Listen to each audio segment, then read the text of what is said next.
Hello everyone, कैसे हैं आप सभी लोग। मैं प्रतीक मिश्रा एक बार फिर आप सभी का स्वागत करता हूं आपके अपने favourite digital learning platform Uttar Pradesh exams result गुरु में। और हम यूपी भ्रमण करते करते एक संपूर्ण जानकारी प्राप्त कर चुके हैं। उसके बाद हमने जो है एंशियंट यूपी देखा था, एंशियंट हिस्ट्री देखी थी, बेसिकली प्राचीन इतिहास समझा था उत्तर प्रदेश का कि किस किस प्रकार से जो है बौद्ध धर्म यहाँ पर है, या जैन धर्म किस तरह से लिंक करता है, बौद्ध धर्म कैसे लिंक करता है, मौर्य समाज कैसे लिंक करता है। ठीक है, उसके बाद गुप्त जो एम्पायर है वो कैसे लिंक करता है। उससे पहले नवपाषाण काल को देखा था, है ना, ताम्र पाषाण काल को देखा था, पाषाण काल को देखा था, चावल का जो अवशेष है वो कहाँ से प्राप्त होता है, सिंधु घाटी सभ्यता का जो पूर्वी स्थल है आलमगीरपुर वो कहाँ पर है, सारी जानकारी हमने उस लेक्चर में प्राप्त की थी। तो वहां से निकलते हैं और वहां से निकलकर अब हम पहुंचते हैं कहां पर, मध्यकालीन इतिहास में। 3 भाग में इतिहास उत्तर प्रदेश का विभाजित है। बेसिकली इतिहास 3 भागों में ही विभाजित है, प्राचीन इतिहास, मध्यकालीन इतिहास और आपका आधुनिक इतिहास। तो उत्तर प्रदेश के हम मध्यकालीन इतिहास में प्रवेश कर चुके हैं। यहाँ पर हम बेसिकली किस तरह से मुगल साम्राज्य यहाँ से लिंक है, या दिल्ली सल्तनत किस प्रकार से यहाँ पर लिंक है, क्योंकि आगरा जो है, आगरा एक बहुत ही महत्वपूर्ण स्थल है। अगर हम बात करेंगे मध्यकालीन इतिहास की, मध्यकालीन भारत की, मध्यकालीन इतिहास मेडाइवल हिस्ट्री की, तो आगरा एक ऐसा स्थल है जो बहुत ज़्यादा इम्पोर्टेंट है। आगरा कब राजधानी बना, आगरा कब राजधानी हटा, सारी जानकारी यहाँ से प्राप्त करेंगे। लेकिन उससे पहले एक इन्फॉर्मेशन फिर से आपको देना चाहूँगा। हर लेक्चर में बताता हूँ, लेकिन आप जो हैं कि करके राज़ी नहीं है। टेलीग्राम चैनल से आप जो है सारी पीडीएफ प्राप्त कर सकते हैं। बस क्या करना है, आपको टाइप करना है उत्तर प्रदेश एग्जाम्स रिजल्ट गुरु या यूपी एग्जाम रिजल्ट गुरु टाइप कीजिए, और वहां पर टाइप करके और सीधा टेलीग्राम चैनल पर पहुंचिए और वहां से सारी पीडीएफ प्राप्त कर सकते हैं। इवन पीडीएफ के साथ साथ लेक्चर्स के लिंक भी वहां पर डले हुए हैं। आने वाले लेक्चर्स और लेक्चर्स जो हो चुके हैं वहां से आप देख सकते हैं, या सीधा यूट्यूब से जाकर देख सकते हैं। जिस भी प्रकार से आपको सुविधा बैठे वहां से आप ये लेक्चर जो है प्राप्त कर सकते हैं। ठीक है, चलिए तो बात करते हैं हम लोग आगे। और आगे बात मैं कहना चाहूँगा कि आप रिजल्ट गुरु की जो ऐप है उसको अवश्य रूप से डाउनलोड कीजिए, क्योंकि वहाँ पर आपको कुछ प्रैक्टिस सेट और कुछ मॉक टेस्ट भी प्राप्त होते हैं। चलिए इस इंफॉर्मेशन के साथ फटाफट से बढ़ चलते हैं हमारे मुख्य अध्याय की ओर। मुख्य अध्याय 2 अध्याय जो है हम कंप्लीट कर चुके हैं, वो 2 चैप्टर्स जो हैं हम कंप्लीट कर चुके हैं और तीसरे चैप्टर पर पहुंच चुके हैं। और सबसे पहले आप देख पा रहे होंगे तो आगरा की ही बात यहाँ पर हो रही है। ठीक है, आगरा से पहले अगर बात करें दिल्ली सल्तनत की, तो दिल्ली सल्तनत में कुल मिलाकर 5 रियासतें या 5 वंश रही हैं। पहला वंश आपका आया था गुलाम वंश, पहला वंश था आपका गुलाम वंश, दूसरा वंश था आपका खिलजी वंश, तीसरा वंश था तुगलक वंश, चौथा वंश था सैयद वंश, और 5वां वंश था लोदी वंश। बस यही वह वंश था जब आगरा जो है वो क्या बनी थी, राजधानी बनी थी। आगरा जो है वो राजधानी बनी थी भारत देश की, है ना। तो यहां से एक इंपॉर्टेंट इंफॉर्मेशन प्राप्त होती है कि लोदी वंश में भी सबसे पहला जो शासक था जिसने लोदी वंश की नींव रखी थी वो था बहलोल। कौन था, बहलोल लोदी। बहलोल लोदी के बाद उसका पुत्र जो सिकंदर लोदी कहलाया, सिकंदर लोदी कहलाया, उसने आगरा शहर की स्थापना, है ना, 1504 में करी, 1502 या 1504 में करी थी, और 1504 में इसको अपनी राजधानी बनाया था। ठीक है, चलिए तो फटाफट से आ जाते हैं और शुरू करते हैं। अगर हम गुलाम वंश की बात करें तो गुलाम वंश में लाहौर थी पहले, किस तरह से बढ़ी है आगे, लाहौर के बाद राजधानी बनी दिल्ली। ठीक है, दिल्ली खिलजियों की भी दिल्ली रही, तुगलक की भी दिल्ली रही, सैयदों की भी दिल्ली रही। लोदियों में बहलोल लोदी की दिल्ली थी और सिकंदर लोदी ने इसको आगरा में स्थानांतरित कर दिया था। आगरा की स्थापना सुल्तान सिकंदर लोदी ने 1504 में की थी। सिकंदर लोदी के बाद इब्राहिम लोदी आगरा के सिंहासन पर बैठा, जिसे 1526 में पानीपत की पहली लड़ाई में बाबर ने हराया। बाबर और बाबर क्या होता है? बाबर ने हराया। ठीक है, तो बात करते हैं हम 23 अप्रैल 1526 की। 1526 में पानीपत में युद्ध होता है। पानीपत कहाँ पर है? पानीपत हरियाणा में है, हरियाणा में है। और पानीपत के युद्ध की बात करें तो एक तरफ है बाबर की 12,000 की सेना और दूसरी ओर है इब्राहिम लोदी की 1,00,000 की सेना। एक चीज़ याद रखिएगा, अपने शासन को जो है गृह युद्ध से बचाने के लिए इब्राहिम लोदी का जो शासन है उसको दो भागों में या दो शासन को दो हिस्सों में बांट दिया गया था। एक हिस्सा इब्राहिम लोदी के पास गया था और एक इसके भाई के पास गया था। ठीक है, चलिए आगे बात करते हैं। तो इब्राहिम लोदी 1,00,000 की सेना के साथ युद्ध करता है, लेकिन फिर भी जो है युद्ध हार जाता है और बाबर की इस युद्ध में विजय होती है। और तभी से 1526 में आगरा की गद्दी पर बैठता है बाबर। मुगल जो साम्राज्य है ज़हीरुद्दीन बाबर के द्वारा स्थापित किया जाता है और वो भी अपनी राजधानी आगरा को बनाता है। आगरा में ही उसकी मृत्यु होती है 1530 में। और यहाँ से वो घाघरा का युद्ध हो, चाहे चंदेरी का युद्ध हो, हैं चाहे पानीपत का युद्ध हो, सारे युद्ध वो यहीं से लड़ता है। चाहे खानवा का युद्ध हो, सारे युद्ध यहीं से लड़ता है।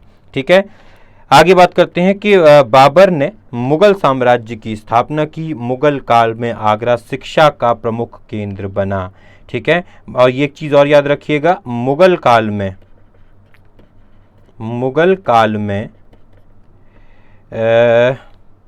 अरबी भाषा नहीं सॉरी फारसी भाषा जो थी वो आधिकारिक भाषा हुआ करती थी। ठीक है, मुगल काल में आगरा शिक्षा का प्रमुख केंद्र था। मुगल काल में आगरा के आसपास के क्षेत्रों में नील की खेती की जाती थी। ठीक है, ये वही नील की खेती है जिसके कारण ठीक है किसान जो हैं वो काफ़ी ज़्यादा परेशान रहते थे। और यही वह आंदोलन है, चाहे नील आंदोलन की बात करें,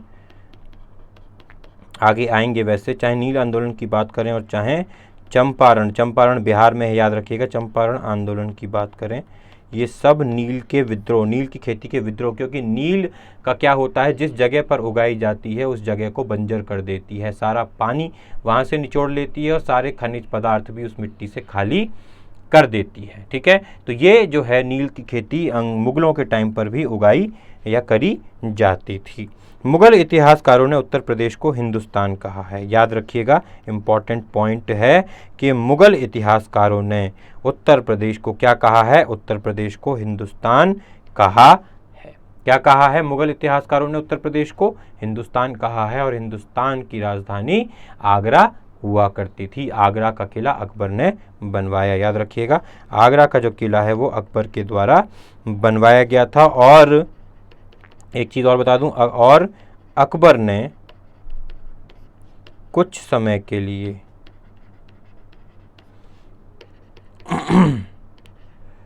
फतेहपुर सीकरी को अपनी राजधानी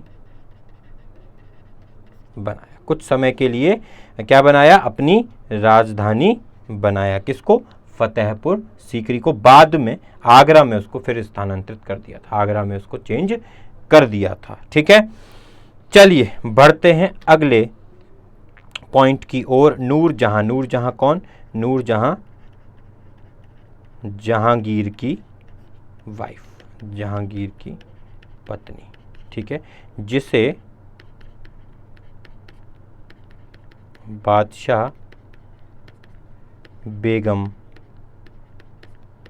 कहा जाता था। क्या कहा जाता था? बादशाह बेगम कहा जाता था। क्यों कहा जाता था? क्योंकि इसी के हाथ में सारा राज्य था। मुगल साम्राज्य का सारा राज्य नूरजहां के द्वारा ही चलाया जाता था, क्योंकि जो पति था वो चरस के नशे में डूबा रहता था। नूरजहां ने आगरा में अपने पिता एतमादुद्दौला का मकबरा बनवाया। ये इम्पॉर्टेंट पॉइंट है, क्योंकि एतमादुद्दौला का जो मकबरा है वो कहाँ पर है? आगरा में है। एक चीज़ और अगर याद रख पाओ तो रख लेना। नूरजहां की माता, नूरजहां की माता अस्मत बेगम, अस्मत बेगम द्वारा क्या किया गया था? अस्मत बेगम द्वारा गुलाब का इत्र सबसे पहले बनाया गया, जिसे जहांगीरी इत्र कहा गया। याद रखिएगा। और इत्र की नगरी किसको कहते हैं? इत्र की नगरी कहते हैं कन्नौज को। किसको कहते हैं? कन्नौज को कहते हैं। चलिए आगे बढ़ते हैं। यहाँ तक इन्फॉर्मेशन क्लियर हो गई होगी, यहाँ तक कोई दिक्कत नहीं हुई होगी। आगरा के ताजमहल, दीवाने आम, दीवाने खास और मोती मस्जिद शाहजहां के शासनकाल में बनी थी, और दिल्ली का लाल किला भी इसी के द्वारा, दिल्ली का जामा मस्जिद भी इसके द्वारा, लेकिन दिल्ली की बात बाद में होगी। आगरा की बात करते हैं। तो आगरा के ताजमहल, दीवाने आम, दीवाने खास और मोती मस्जिद जो है शाहजहां के शासनकाल में बना था। याद रखिएगा, शाहजहां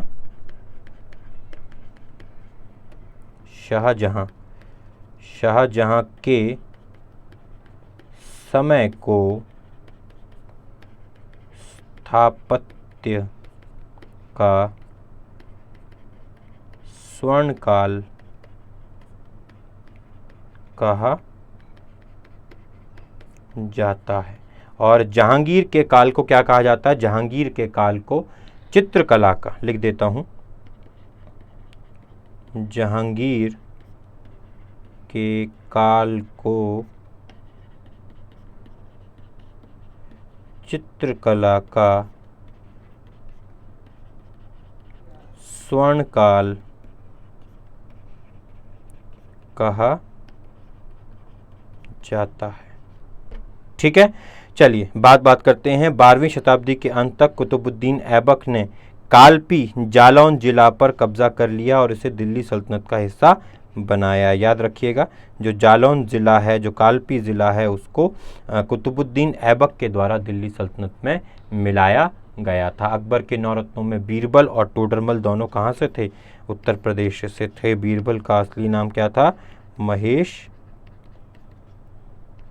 दास। ठीक है, याद रखिएगा महेश दास। एक इन्फॉर्मेशन और दे दूँ, उत्तर प्रदेश से रिलेटेड नहीं है लेकिन फिर भी याद रख लीजिएगा। एक और नौरत्न था जिसका नाम था तानसेन।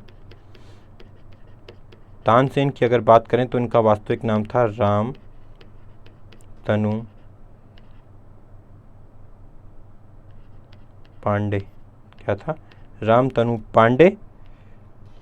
और ये कहाँ के थे? ग्वालियर के थे। कहाँ के थे? ग्वालियर के थे। ठीक है, महेश दास का नाम याद रखिएगा, महेश दास यानी बीरबल, और ये दोनों उत्तर प्रदेश से ही थे।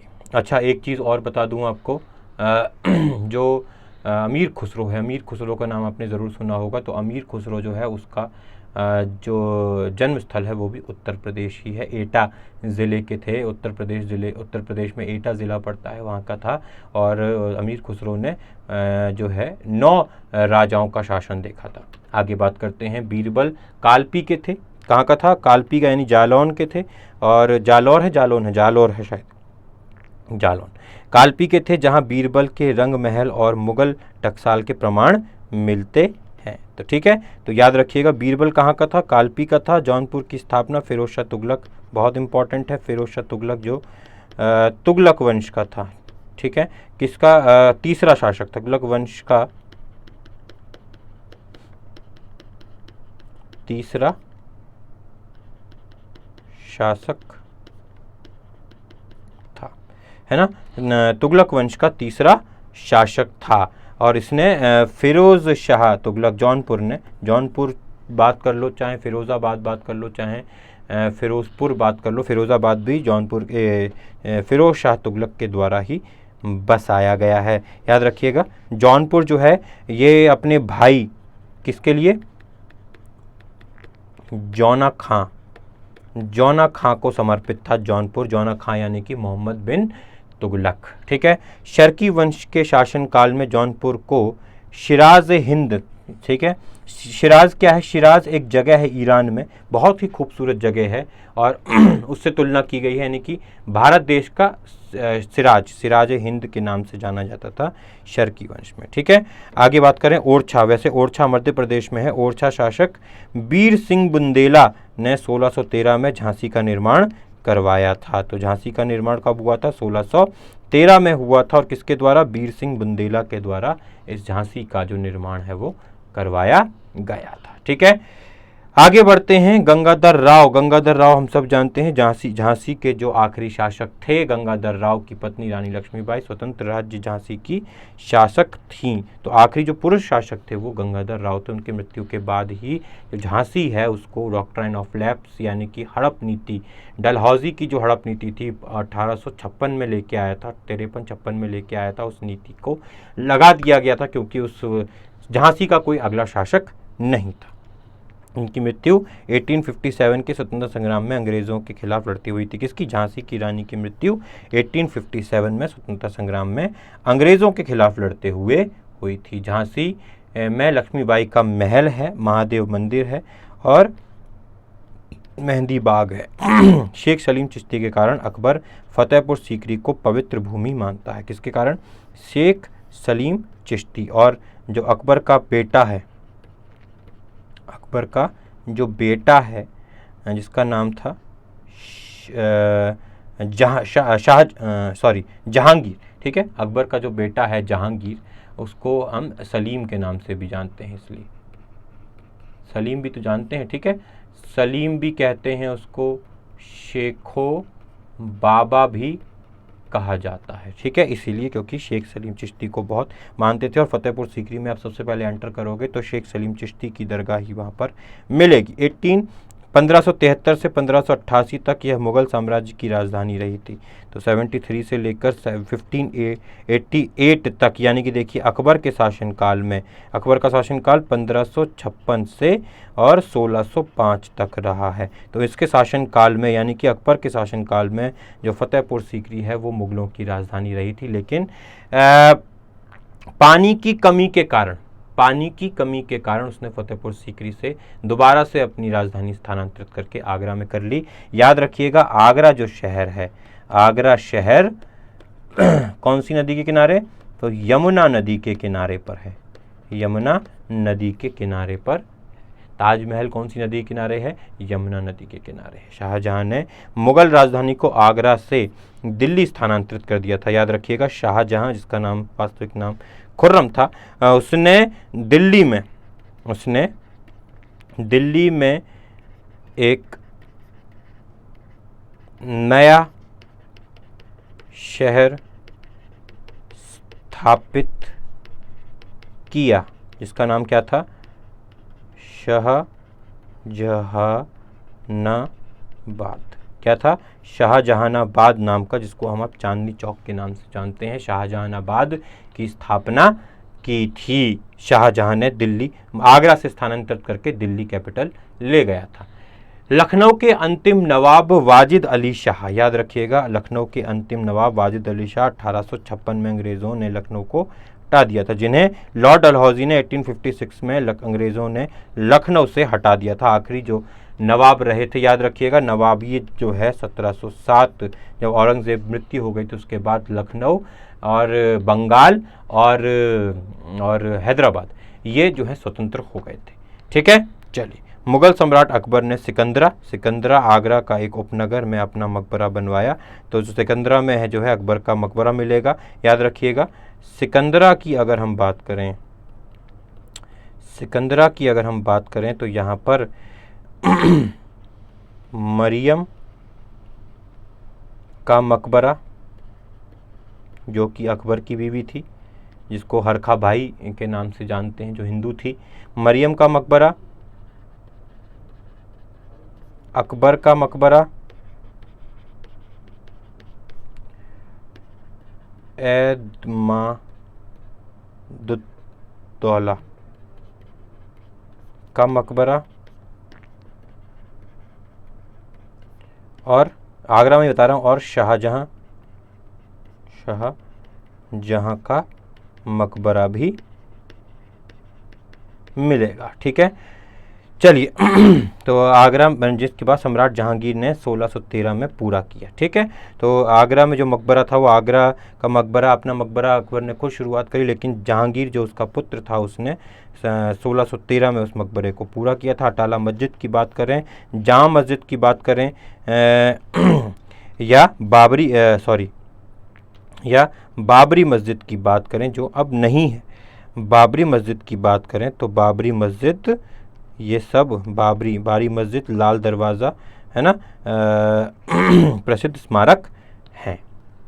आगे बात करते हैं जौनपुर की अटाला मस्जिद और जहांगीरी मस्जिद का निर्माण इब्राहिम शाह शर्की ने करवाया था। याद रखिएगा, जो अटाला मस्जिद है उसका निर्माण इब्राहिम शाह शर्की ने करवाया था। बदायूं की जामा मस्जिद जो है उसका निर्माण इल्तुतमिश ने करवाया था। इल्तुतमिश यानी कि आपका 1210-11 से और 1200 लगभग 36 के आसपास इसका देहांत हुआ था।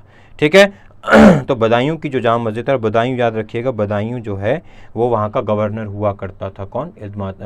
इल्तुतमिश। जब कुतुबुद्दीन ऐबक शासक था तो बदायूं का जो गवर्नर था, जो राज्यपाल था, वो कौन था? इल्तुतमिश था। और बदायूं में जामा मस्जिद का निर्माण जो है इल्तुतमिश के द्वारा करवाया गया था 1707 में। औरंगजेब की मृत्यु से 1757 प्लासी की लड़ाई तक वर्तमान उत्तर प्रदेश में 5 स्वतंत्र राज्य थे, यानी कि 57 तक स्वतंत्र राज्य 5 थे।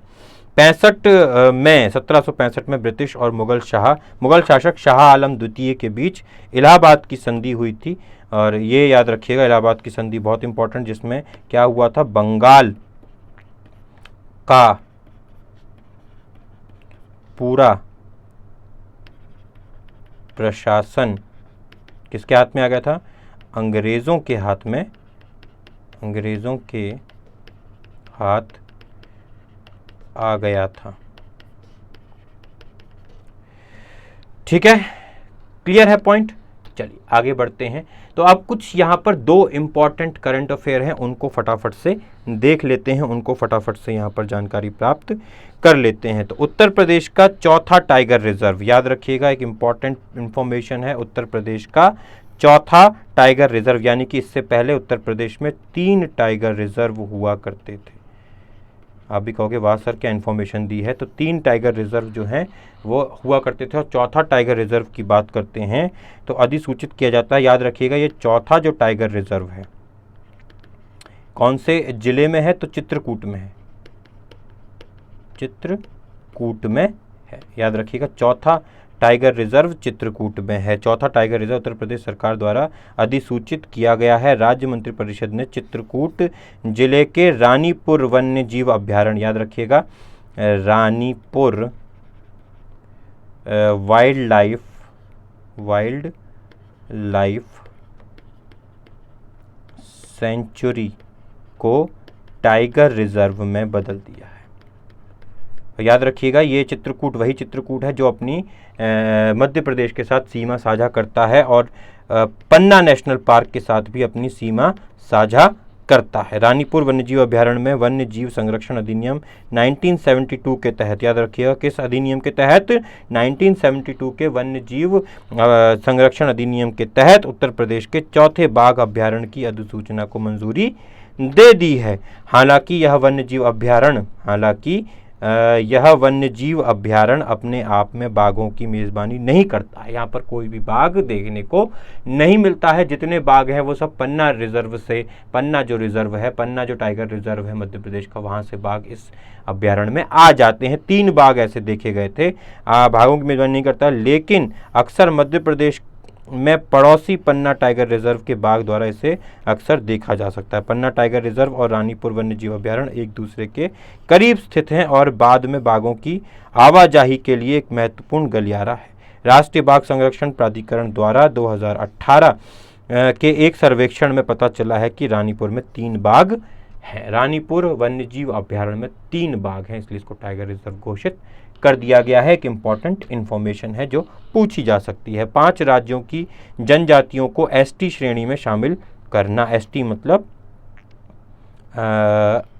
अनुसूचित जाति, ठीक है, एसटी यानी कि अनुसूचित जाति की यहाँ पर बात हो रही है। तो प्रधानमंत्री श्री नरेंद्र मोदी की अध्यक्षता में केंद्रीय मंत्रिमंडल ने हाल ही में अनुसूचित जनजाति यानी कि एसटी श्रेणी में 5 राज्यों की जनजातियों को शामिल करने के लिए मंजूरी दे दी है। केंद्रीय मंत्रिमंडल ने छत्तीसगढ़, हिमाचल प्रदेश, तमिलनाडु, कर्नाटक और उत्तर प्रदेश की जनजातियों को एसटी श्रेणी में शामिल करने की मंजूरी दे दी है। इसमें 12 समुदायों को एसटी सूची में शामिल किया गया है। कितने समुदाय आए हैं? 12 समुदाय। याद रखिएगा, उत्तर प्रदेश में सबसे अधिक अनुसूचित जातियों की जनसंख्या कितनी है? सबसे अधिक अनुसूचित जनजातियों की जातियों की जनसंख्या है और 12 समुदायों को अनुसूचित जातियों में शामिल किया गया है। इसमें हिमाचल प्रदेश के सिरमौर जिले के ट्रांसगिरी क्षेत्र में रहने वाली हट्टी समुदाय, तो कौन सी हैं?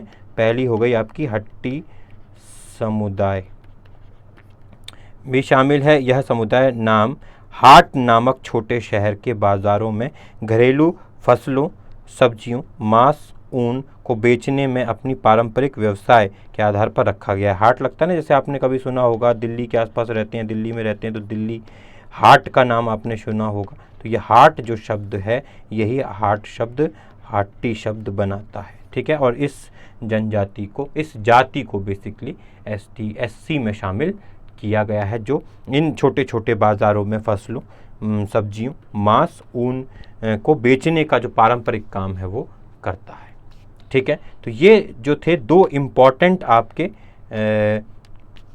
करंट अफेयर थे और ऐसे ही और करंट अफेयर आपके लेक्चर के बाद आते रहेंगे। उसके लिए आपको क्या करना है? उसके लिए आपको उत्तर प्रदेश एग्ज़ाम रिजल्ट गुरु के साथ जुड़े रहना है। और एक तरीके से आप और जुड़े रह सकते हैं, बस टेलीग्राम चैनल पर जाइए, उत्तर प्रदेश एग्ज़ाम्स रिजल्ट गुरु, वहाँ पर टाइप कीजिए और टेलीग्राम चैनल को ज्वाइन कर लीजिए, जिससे कि ये जो लेक्चर हैं आपको ये भी प्राप्त होंगे और वहाँ पर आपको पीडीएफ जो मैंने जहाँ पढ़ाया है वो पीडीएफ भी आपको वहीं से प्राप्त हो जाएगी। उसके लिए क्या करना है? टेलीग्राम चैनल को ज्वाइन करना है। और अगर और कर सकते हैं तो आप गूगल प्ले पर जाकर रिजल्ट गुरु ऐप को भी डाउनलोड कर सकते हैं, ठीक है। क्लियर है? चलिए, तो इसी के साथ आज का ये लेक्चर हम लोग यहीं पर समाप्त करते हैं। लेकिन जाने से पहले अगर आपको लेक्चर अच्छा लगा है तो दोस्तों के साथ शेयर कीजिए और लाइक किए बिना नहीं जाना है।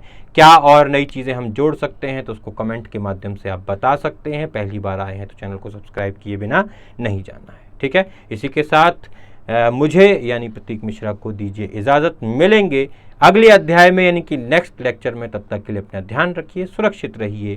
टेक केयर, थैंक यू, जय हिंद।